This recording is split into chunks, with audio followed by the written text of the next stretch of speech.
کاروانسرائے میں آج کی شب گزارنے والے تمام مسافروں کو میں خوش آمدید کہتا ہوں۔ آپ ظاہر ہے اپنی اپنی سواریوں پہ آئے ہوں گے، کوئی اونٹ پہ آیا ہوگا، کوئی بیل گاڑی میں آیا ہوگا، کوئی گھوڑے پر سوار، کوئی خچر پر، کوئی گدھے پر، کوئی پیدل ہی۔ میں سب کو خوش آمدید کہتا ہوں، لیکن آج ہم اپنی سواری کی بات کریں، ٹرین کی، ریل گاڑی، جس کو آپ ریل گڈی بھی کہتے ہیں، اور یہ وہی گڈی ہے جس کے بارے میں کہا گیا گڈی آ گئی ٹیشن سے، پراں ہٹوے بابو سانو مائیا ویکھن دے۔ آپ جانتے ہیں یہ مائیا کون تھا؟ یہ صبیہ خانم کے والد تھے محمد علی مائیا، اور بالو ان کی والدہ تھی، اور مائیے کی جو صنف ہے کہا جاتا ہے کہ ان دونوں نے اس کا آغاز کیا تھا۔ تو خواتین و حضرات، ہم آج کی سواری جو ٹرین ہے اس کے بارے میں کچھ کھوج کریں گے، دریافت کریں گے کہ یہ ہے کیا چیز، کیسا طلسم ہے کہ آج بھی جب آپ ٹرین کو دیکھتے ہیں تو مسحور ہو کر دیکھتے ہیں۔ آپ ہمیشہ چلتی ہوئی ٹرین کو جاتے ہوئے دیکھتے ہیں تو ایک خاص کسک سی دل میں پیدا ہوتی ہے۔ دیکھیے جتنی بھی ایجادات ہیں ٹرانسپورٹ کی، تازہ ترین ہی کہہ سکتا ہوں کہ وہ بسیں ہیں، کاریں ہیں یا ایروپلین ہیں، ان سب کی ہمیں عادت ہو گئی۔ ٹرین کی ہمیں اس طرح عادت نہیں ہوئی۔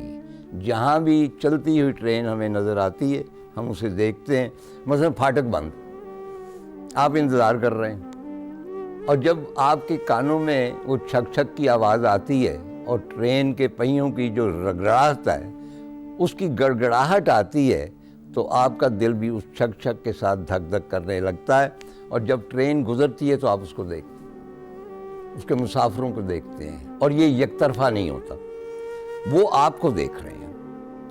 ایک ہے مسافروں کا جہان جو رواں ہے، ایک اور ہیں جو مسافت کے خواہش مند ہیں لیکن وہ ایک جگہ کھڑے ہوئے ہیں، ان کی اپنی خواہشیں ہیں، ان کی اپنی تمنائیں ہیں جو وہ اس ٹرین میں دیکھتے ہیں۔ مثلا ہر شخص اپنے حساب سے اپنی جو تمنائیں ادھوری ہیں ان کو خواب میں دیکھتا ہے اور ٹرین میں دیکھتا ہے، کس طرح کہ شاید یہ ٹرین اس اسٹیشن پہ جا رکے گی جہاں پہ آج سے 50 سال پہلے میں نے ایک خوبصورت لڑکی کو دیکھا اور اس نے مڑ کے مجھے دیکھا تھا اور میں اس کے عشق میں عارضی طور پہ مبتلا ہوا تھا، اور پھر اس کے بعد کبھی وہ لڑکی نظر نہیں آئی۔ ہو سکتا ہے یہ ٹرین اسی اسٹیشن پہ رکے، ہو سکتا ہے وہ لڑکی ابھی تک وہاں کھڑی۔ یہ وہ منزلیں جن کی ہم خواہش کرتے ہیں، یہ سب مسافر ان منزلوں کو جا رہے ہیں، کیسے خوش نصیب ہیں۔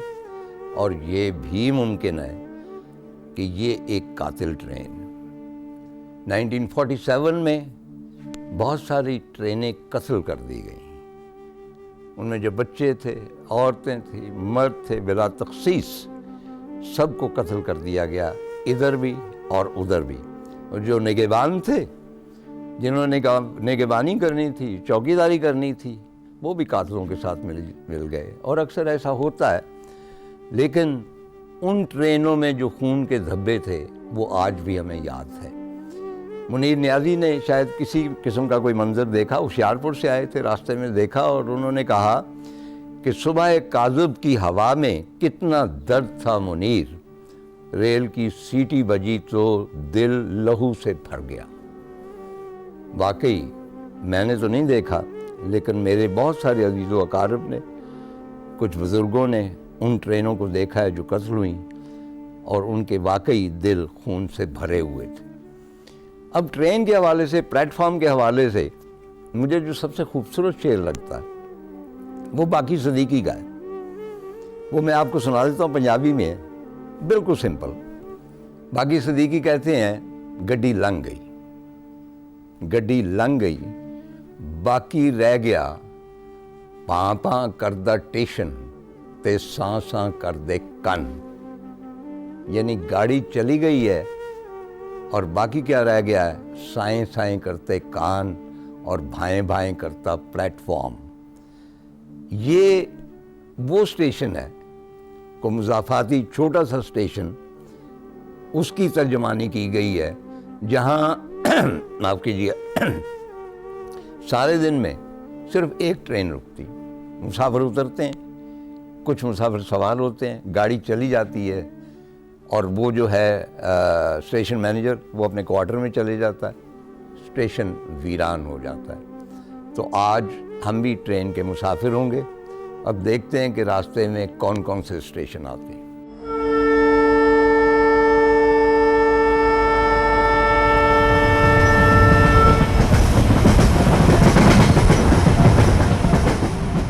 میں کالی سے واپس آ رہا تھا, مال روڈ پہ لکشمی مینشن میں رہتے تھے, فٹ پاتھ پر چلا آ رہا تھا, تو سامنے میں نے دیکھا کہ ایک کپل, گورا کپل چلا آ رہا ہے, اور ان زمانوں میں گورے کپل یہاں پہ پائے جاتے تھے, اور وہ بہت ہینڈسم ایک شخص ہے, اور اس کے ساتھ ایک بہت اسٹننگلی بیوٹیفل خاتون ہے, اور بہت متناسب بدن کی, اور بہت خوبصورت اس لیے بھی لگ رہی تھی کہ اس زمانے میں ساری خواتین خوبصورت لگتیں, اور وہ کچھ فیملیئر سی مجھے محسوس ہوئی, لیکن آئی کونٹ پلیس اٹ کہ یہ کون ہے.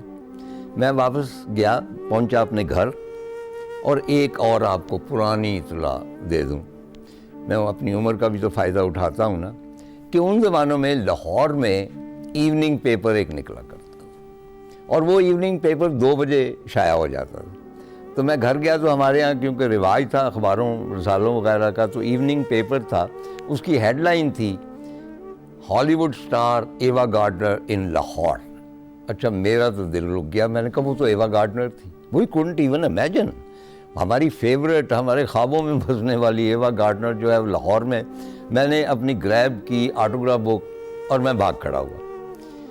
مال روڈ پہ آیا میں, یہ سارا قصہ ریگل چوک کے پاس.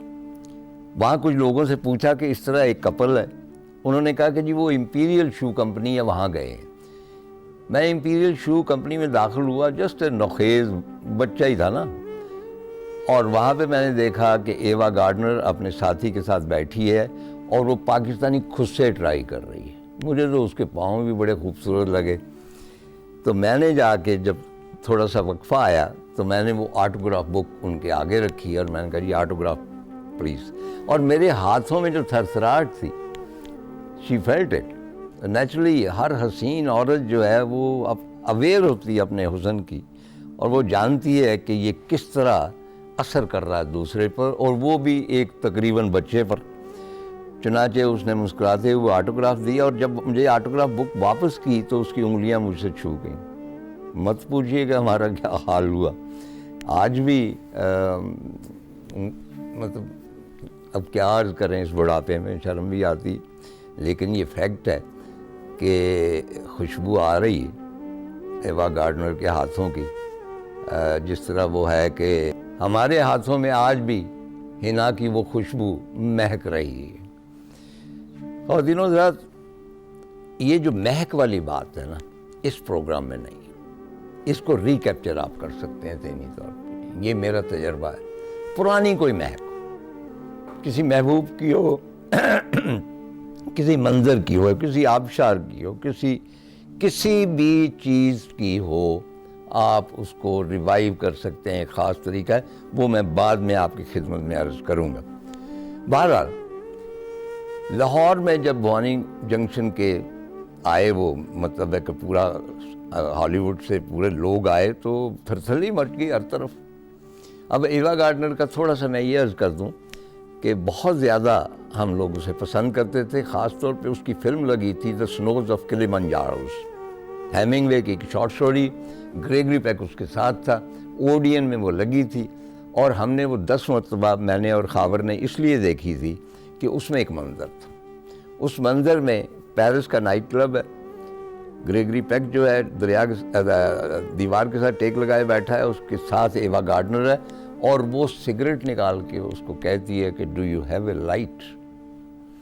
اور جب وہ کہتی ہے کہ do you have a light, تو ہمارے دل میں بھی دیے جل اٹھے, صرف وہ منظر دیکھنے کے لیے.